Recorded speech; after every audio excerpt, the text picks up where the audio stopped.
La matière noire est une substance énigmatique constituant environ 85% de la matière totale de l'univers, bien que nous soyons incapables de la voir ou de la toucher. La matière ordinaire, qui compose les étoiles, les planètes et tout ce qui nous entoure, est visible car elle émet, absorbe ou réfléchit la lumière. La matière noire, en revanche, ne présente aucune de ces propriétés, ce qui la rend indétectable à l'œil nu.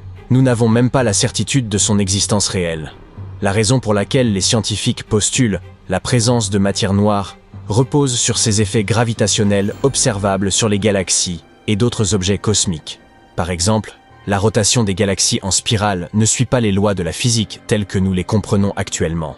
Selon ces lois, les bords extérieurs des galaxies devraient ralentir. Or, ce n'est pas le cas. Ils maintiennent la même vitesse, voire accélèrent. Il semble également que la matière noire agisse comme une sorte de colle invisible qui maintient les galaxies ensemble. Sans cette masse gravitationnelle additionnelle, les galaxies ne parviendraient pas à rester soudées. Elles se désagrégeraient et leurs étoiles se disperseraient dans l'espace. Malgré son rôle essentiel dans la structure de l'univers, nous ignorons encore de quoi est constituée cette matière noire. Depuis des décennies, les chercheurs tentent d'en percer le mystère. Quelques indices ont été relevés au fil des expériences, mais aucune preuve irréfutable n'a été apportée à ce jour.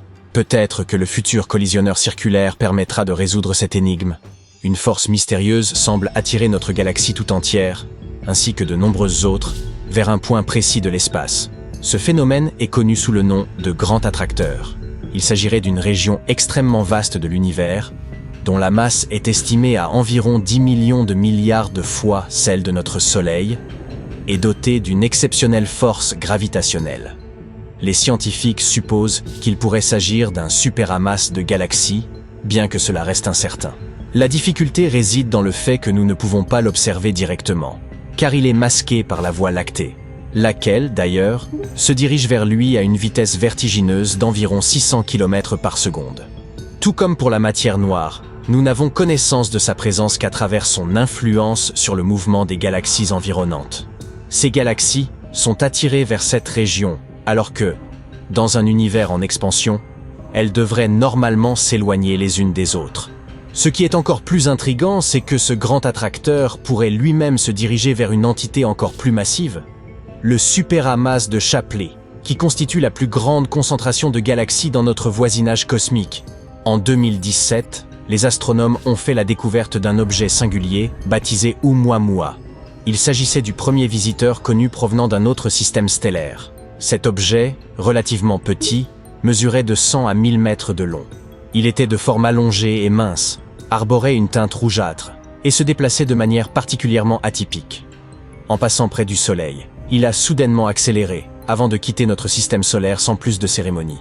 De nombreuses théories ont alors émergé. Sa forme inhabituelle ne correspondait pas à celle d'un astéroïde. Les scientifiques ont d'abord envisagé qu'il puisse s'agir d'une comète, mais il ne présentait aucune des caractéristiques classiques, telles qu'une queue de gaz et de poussière. Finalement, certains chercheurs sont même allés jusqu'à avancer les hypothèses les plus audacieuses, suggérant qu'il pourrait s'agir d'une sonde extraterrestre.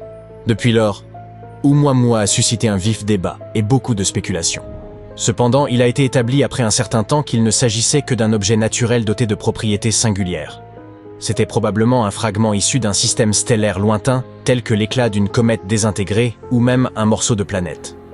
Mais Oumuamua a suscité tant d'intérêt qu'en 2022, des astronomes ont même proposé d'envoyer une sonde spatiale pour tenter de le rattraper.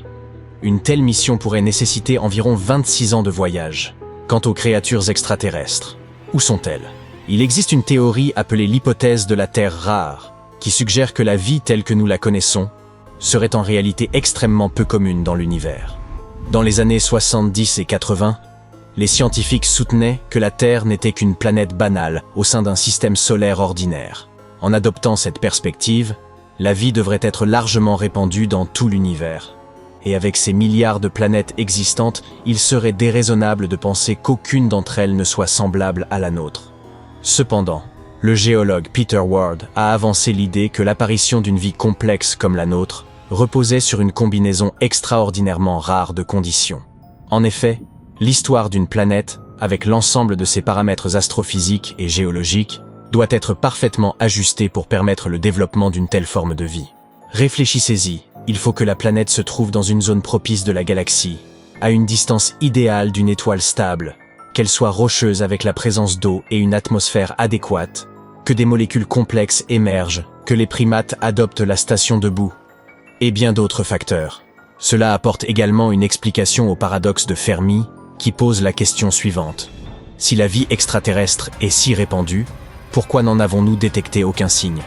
L'hypothèse de la Terre rare y répond. L'univers pourrait bien être peuplé de plantes, de créatures extraterrestres et d'animaux fascinants, mais l'existence d'une autre espèce intelligente, voilà qui est une toute autre affaire. Quant à savoir si l'humanité est réellement intelligente, c'est un autre débat. Et même si de telles formes de vie existaient, elles pourraient être situées à des distances prodigieuses les unes des autres, rendant ainsi toute forme de communication ou de contact hautement improbable. Une autre théorie similaire, celle du grand filtre, suggère l'existence d'un obstacle majeur qui se trouverait quelque part sur le chemin évolutif allant des microbes aux civilisations avancées. Cette idée a été avancée par l'économiste Robin Hanson.